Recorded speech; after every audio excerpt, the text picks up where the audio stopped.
सास की चप्पल। जोधपुर के पास एक छोटा सा गांव था। गांव में जमुना अपने सास ससुर और पति के साथ रहा करती थी। जमुना का एक छोटा देवर भी था। जमुना की सास बहुत ही कंजूस थी। एक दिन शाम के वक्त, अरे सासू माँ, ये कई करो, पाव भर सब्जी लाया हो, पूरे घर के वास्ते खाना बनाना है, काम किया चाले। जमुना की सास कहती है, अरे बिंदड़ी, घनी महंगाई हो रखी है, जितनी सब्जी रखी है उसमें ही काम चला ले। तो देवर बोल पड़ता है, कोई ना भाभी सा, मैं थारे लिए सब्जी लेकर आता हूँ। अरे काय करे छोरा, पैसा खर्च करने की कोई जरूरत ना है। इसी तरह से जमुना की सास हर बात में कंजूसी किया करती थी। एक दिन जमुना ने देखा कि उसकी सास की चप्पलें काफी घिस चुकी हैं और ये देखकर जमुना ने उन चप्पलों को घर के बाहर फेंक दिया। अरे बिंदड़ी, मारी चप्पल ना मिल रही, थारे को पता है कि कठे है। सासू माँ, वो चप्पल तो मन ने घर से बाहर फेंक दी, बहुत घिस गई थी ना। अरे थारी भली होवे, मारी चप्पल क्यों फेंक दी, मैं अभी उठा कर लाती। अरे माँ, क्यों जिद करे है, मैं थारे को नई चप्पल दिला कर लाऊंगा। अरे रहने दे, तू भी बिंदड़ी की जबान बोलने लगा है। नहीं चाहिए चप्पल मने, मारी पुरानी चप्पल घनी पसंद है। अरे माँ, भाई ठीक तो कह रहा है, छोड़ ना पुरानी चप्पलों का चक्कर, चल मैं थारे को नई चप्पल दिला के लाता हूँ। लेकिन जमुना की सास किसी की बात नहीं सुनती और घर के बाहर से किसी तरह चप्पलों को उठाकर वापस ले आती है और फिर से उन्हीं को पहनने लगती है। फिर एक दिन सुबह के वक्त जमुना मंदिर गई और जब वहाँ से लौट कर आई तो जोर जोर से चिल्लाने लगी, अरे कहीं बताओ, मंदिर में किसी ने मारी चप्पल चोरी कर ली। अरे माँ, अच्छा ही हुआ ना, थारी चप्पल कोई चोर चुरा के ले गया। अब तू तो छोड़ने वाली थी ना, वैसे भी पुरानी चप्पलें थी। अरे तू चुप कर छोरा, महंगाई के जमाने में पुरानी चप्पल कर रहा है। मैं कैसे भी करके चोर को ढूंढ कर मारी चप्पल वापस लाऊंगी। लेकिन माता जी, तब तक आप क्या नंगे पांव फिरोगी पूरे गांव में? अरे बिंदड़ी, थारी नजर लगी है मारे चप्पलों को, तू ही कह रही थी ना, फेंक दो, देख अब चोर चोरी करके ले गया। उस दिन के बाद जमुना की सास नंगे पांव ही गांव में घूम घूम कर अपनी चप्पलें ढूंढने लगी और कुछ ही दिनों के बाद जमुना की सास को अपनी टूटी चप्पल एक गरीब औरत के पैरों में नजर आई। पकड़ लिया, अरे पकड़ लिया, तूने हमारी चप्पल चुराई ना, अब मैं थारे को छोड़ूंगी नहीं। अरे माँ जी, मंदिर में पड़ी थी, पुरानी चप्पल है, मारे को लगा किसी के काम की ना है, इसलिए उठा ले आई। अरे पहनने दो ना मारे को।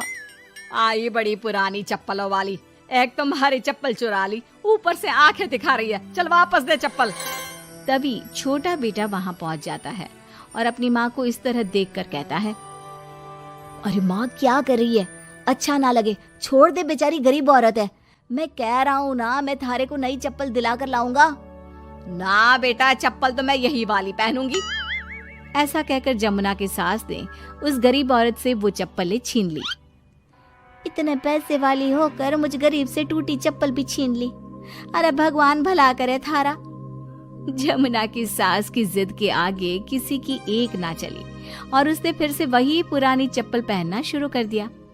एक दिन जमुना का पति बिना अपनी माँ को बताए उनके लिए सुंदर जूतियां लेकर आ गया और उसने वही जूतियां लाकर अपनी पत्नी जमुना को दिखाई। देख जमुना, माँ के वास्ते कितनी सुंदर जूतियां लाया हूँ, माँ देखेंगी तो खुश हो जाएंगी। आप तो जूतियां ले आए हो, लेकिन सासू माँ ये जूतियां पहनेंगी ना, वो तो अपनी पुरानी चप्पल ही पहनने वाली है।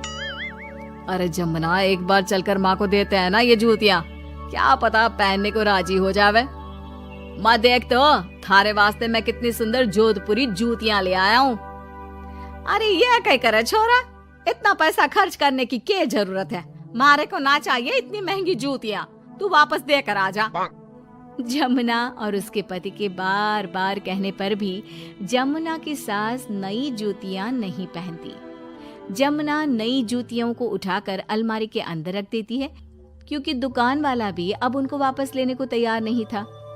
कुछ दिनों के बाद एक दिन सुबह के वक्त अचानक से जमुना की सास की जोर जोर से चिल्लाने की आवाज आती है। आवाज सुनकर जमुना, उसका पति और देवर तीनों दौड़कर घर के आंगन की तरफ आते हैं और वहां पर देखते हैं कि जमुना की सास आंगन में जमीन पर गिरी हुई पड़ी थी। अरे माँ, ये क्या हो गया? अरे मैं तो आंगन में गिर गई। अरे सासू माँ, आप गिर गई कैसे? चोट तो ना लगी ना थाने? अरे बिंदड़ी कहीं बताओ, पैर में बहुत जोर का दर्द हो रहा है।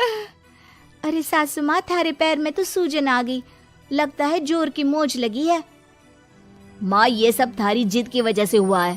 सारे घर वाले थारे से कह के थक गए कि पुरानी चप्पल छोड़ दे छोड़ दे। भाई तो थारे लिए नई जूतियां भी ले आया, फिर भी तू ना मानी।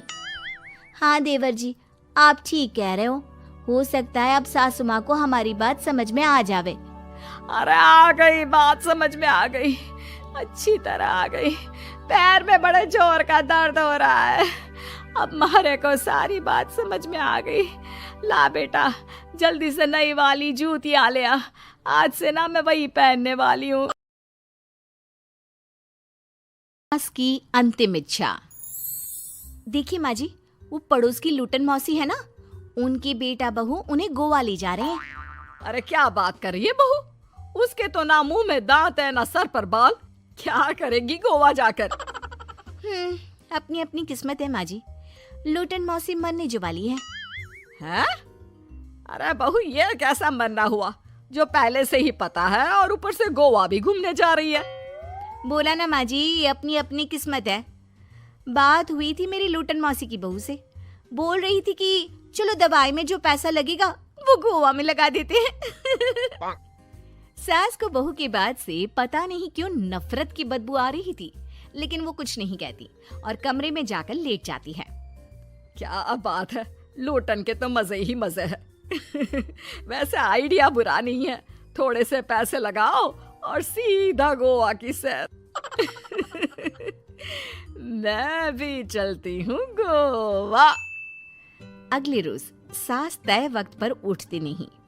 अरे देखो जी, माँ जी अब तक उठी नहीं। आज दूध वाले से दूध और काम वाले के लिए दरवाजा मैंने ही खोला है। अब कम से कम माँ जी का ये तो सुख है कि सुबह जल्दी उठना नहीं पड़ता। अरे बड़ी अजीब हो तुम। मेरी माँ सुबह से उठी नहीं है और तुम्हें चिंता दूध और काम वाली की है। अरे तुम्हें चिंता है ना, तो जाओ जाकर देखो क्या हो गया। वैसे मेरी किस्मत कहाँ लूटन मौसी की बहू जैसी। बेटी को माँ की चिंता होती है। वो सोचता है कि कहीं माँ की सांसें तो नहीं रुक गई और हमें पता ही नहीं चला। बेटा माँ के कमरे में जाता है और वहां जाकर, माँ क्या हो गया है तुम्हें? बेटा, लग नहीं रहा कि अब मैं बचूंगी। लल्लन डॉक्टर के पास ले चले। अरे कैसी बात कर रही है माँ? तेरी तबीयत सीरियस है और मैं तुझे लल्लन झोला छाप डॉक्टर के पास ले जाऊं? ना ना ना। अरे तो कहाँ ले जाएगा बता दे। वहाँ एडवांस दे दिया है मैंने, वो क्या कहते हैं, गूगल पे से। हैं? तूने क्यों पैसे दिए माँ? तुझे पता था क्या कि तू बीमार होने वाली है? सास को लगता है कि कहीं चोरी पकड़ी तो नहीं गई। वो हड़बड़ा जाती है और उसे पसीने निकलने लगते हैं। अरे माँ क्या हो गया? सर्दी में भी पसीने? लगता है तेरी तबीयत ज्यादा ही खराब है और लल्लन डॉक्टर पास ही में है। चल उसी को दिखा देता हूँ। माँ को लेकर बेटा डॉक्टर के पास जाता है, जहाँ माँ ने पहले ही पैसे देकर सेटिंग कर रखी थी। डॉक्टर के क्लिनिक में जाते ही डॉक्टर की ओवर एक्टिंग की दुकान खुल जाती है। हाय राम माँ जी, हे भगवान, अब तो कुछ नहीं हो सकता। ये तो मरने वाली है बेटा। हैं? ओए डॉक्टर है इसलिए इज्जत से बात करूंगा, नहीं तो मेरी माँ को देखे बिना ये बकवास करने के लिए तेरे मुंह में घूसा मार देता। अरे ना ना बेटा, ऐसे मत बोल।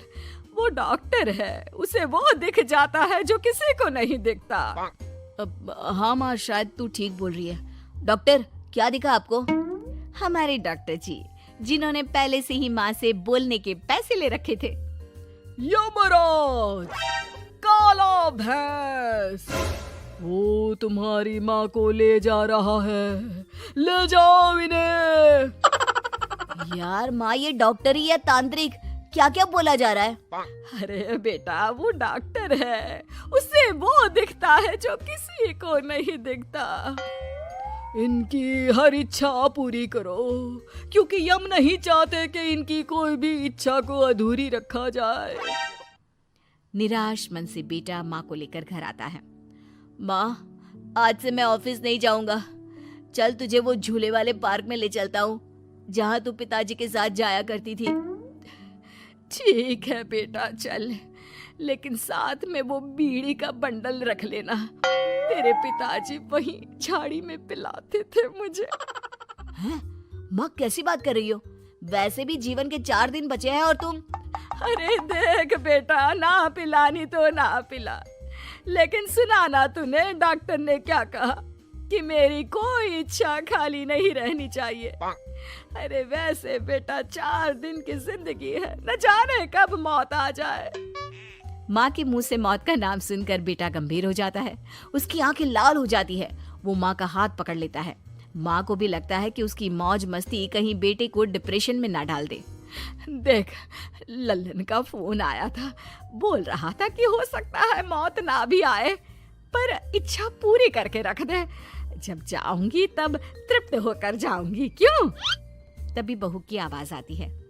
माँ जी, आपकी फेवरेट गट्टे की सब्जी बनाई है। सास खाने के टेबल पर जैसे ही बैठने वाली होती है, बहू उनकी चेयर पीछे करती है और प्यार से बिठाती है। बहू शांत हो जाती है। वो माँ को बस देखती है और उनकी हर बात मानती है। रात को जब सास सोने जाती है तो, माँ जी, मैं आपके पैर दबा देती हूँ। आज आप डॉक्टर के पास गई थी, थक गई होंगी ना। बहू का प्यार देखकर सास को हैरानी होती है। वो समझ नहीं पाती कि जो बहू उनके मरने को अपना भाग्य बताती थी, वो आज जब सास मरने वाली है तो दुखी क्यों हो रही है। क्या सोच रही है माँ जी? यही ना कि मैं ऐसा क्यों कर रही हूँ। माँ जी, मैंने आपको हमेशा अपनी माँ माना है। माना आपसे नाराज होती थी, परेशान होती थी, आपकी बातें चुभती थी, लेकिन यकीन माने, प्यार बहुत है आपसे मुझे। सास बहू को गले लगा लेती है। अरे तू क्यों मोह में डाल रही है? आज नहीं तो कल मुझे मरना ही है ना। बहू रोने लगती है और वहां से चली जाती है। अब तो सास आए दिन कोई ना कोई डिमांड करती जिसे बच्चे पूरा करते। मुझे ना वृंदावन जाना है, कृष्ण की नगरी देखने। जी माँ जी, हम आपको लेकर चलेंगे। माँ, मैं कल ऑफिस से छुट्टी ले लेता हूँ। बेटा अब आए दिन छुट्टी लेता और माँ को घुमाता फिराता। एक दिन बॉस कहते हैं, रमन, क्या बात है? मैं देख रहा हूँ पिछले 1 महीने से तुम ना काम करते हो ना दाम, बस सारा दिन इमोशनल से बैठे रहते हो। ऐसे में तो कंपनी तुमको और नहीं रख पाएगी। मैं खुद ही नौकरी छोड़ने की सोच रहा था बॉस। वो क्या है कि माँ का आज नहीं तो कल कभी भी देहांत हो सकता है। इतना कीमती समय मुझे तो पल पल उनके साथ रहना होगा। पता नहीं कब वो मुझे छोड़कर चली जाए। और बेटा नौकरी छोड़ देता है। माँ, मैंने नौकरी छोड़ दी है। आज से मैं तेरे पास रहूंगा। माँ जी, मैंने भी बच्चों का नाम स्कूल से कटवा दिया है। अब हम सब आपके पास ही रहेंगे और आपकी सारी इच्छा पूरी करेंगे। अब सास को लगता है ये तो कुछ ज्यादा ही हो गया। अरे बेटा, नौकरी नहीं करेगा तो खाएगा क्या? बच्चे स्कूल नहीं जाएंगे तो साल बर्बाद हो जाएगा। वो समझ नहीं पाती कि क्या करे, कैसे ये ड्रामा खत्म करे। बेटा, बहू, तुम लोगों से एक बात करनी थी। देखो, मैं ना बहुत शर्मिंदा हूँ, मैंने झूठ बोला था, मुझे कुछ नहीं हुआ है। वो तो ये बोलकर सास सारी बात घर वालों को बता देती है। ओ माँ, सच्ची? हे भगवान, मैं जानता था माँ को कुछ नहीं होगा। वाह माँ जी, ये तो बहुत अच्छी खबर दी। मैं तो हलवा बनाने जा रही हूँ। तुम लोग मुझसे नाराज नहीं हो? नहीं माँ जी, हम बहुत खुश हैं कि आपके मरने की खबर झूठी है। माँ, शायद मैं तेरे ठीक होते ही तेरा इतना ख्याल रख लेता तो तुझे ये नाटक करने की जरूरत नहीं पड़ती। माँ जी, आप हम लोगों को माफ कर दीजिए।